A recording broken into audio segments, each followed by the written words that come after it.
sometimes they are double, triple, or whatever discriminated because they're women, they're rural, they're indigenous, they're poor. I mean, the poverty in the world, I mean, Latin America, I think the world has the face of a woman of a child. And if you have also a woman who has a disability, or comes from an ethnic group, I mean, that would be a much worse situation. So we're talking not about only one woman. We have so kind of different women in the world with so many different challenges, and we need to look for answers to all of them.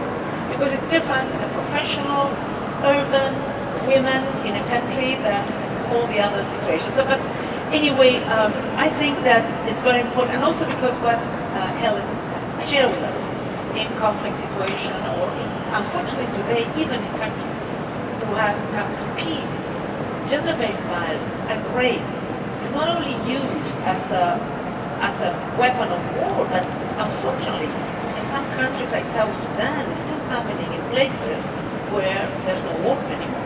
So women are still, because they're in many places, they are considered like citizens of second class, you know? They're not considered people with whole rights. So we need to work on stereotypes, we need to work on cultural changes, and we need to, as you have done, I was with Ellen when we inaugurated the market. Remember, Ellen? I went there for the 8th of March. Yeah, we went there.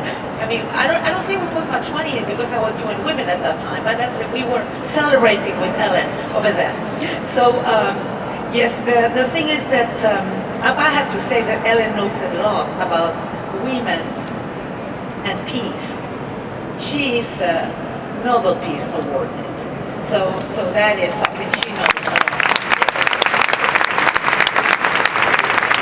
So I want to say, yes, women, I mean, of course we need to also ensure that women are not anymore target of gender-based violence. And unfortunately, rape is still used as a weapon of war. But I was just in a summit with victims of rape and gender-based violence, and as Ellen had mentioned, yes, women can be sort of a very constructive actor in moment of fragility and conflict.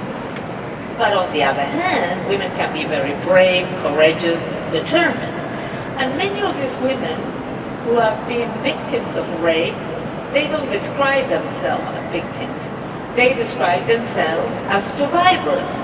And they're fighting there, organizing themselves, being the voice of those who can still be victims to ensure that we can stop these things from happening. The other thing that I wanted to say is that people say, but probably neither all men are same, neither all women are the same. People say that we women are more inclusive in the way we work, in the way we do business, etc. I don't know if that's true. I've tried my whole life to be very inclusive because I believe in the people, in participation. I believe that no one has the truth, and you need to listen much more to many people. You have to be surrounded with good people who can tell you different important things, provide you with good ideas. So maybe we're more inclusive because we have been excluded historically, or maybe, I don't know why, maybe because it's something that it's there. But I think we need to continue empowering women, but not only empowering in something. I mean, we need to, I would say, progress in very concrete ways. I am somebody who supports initiatives like quotas, because in many places, if you leave things naturally, it will take, when I was at UN Women, we would say 80 years for women's equality. Now the last calculation was 110 years until women will really have equal opportunities and equal rights. So you need to ensure that in the legal framework of each country, you take all the steps needed to put women in the same conditions as men, in the political level, in all decision level. So that's why when I was in government, I decided, when I arrived to the government, I said, how we can include more women on boards of companies? Because you need at all levels.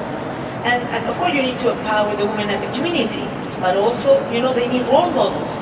They need to know that women can, and that I can. And those little girl, when I was Minister of Health, they would tell me, look, I want to be a doctor. But when I was president, they told me, I want to be a president when I'm older. So that means that you can give this model to so many girls, and that will change their life. So I'm just finishing saying that we need to ensure at all those levels that women have the opportunities. And if I can give a message to women, girl, I mean, first to the men, don't be afraid of us. We want you to have great opportunities in life. And we want you to be happy, but we women also want that. And so for women, I would say, please believe in yourself and never give up.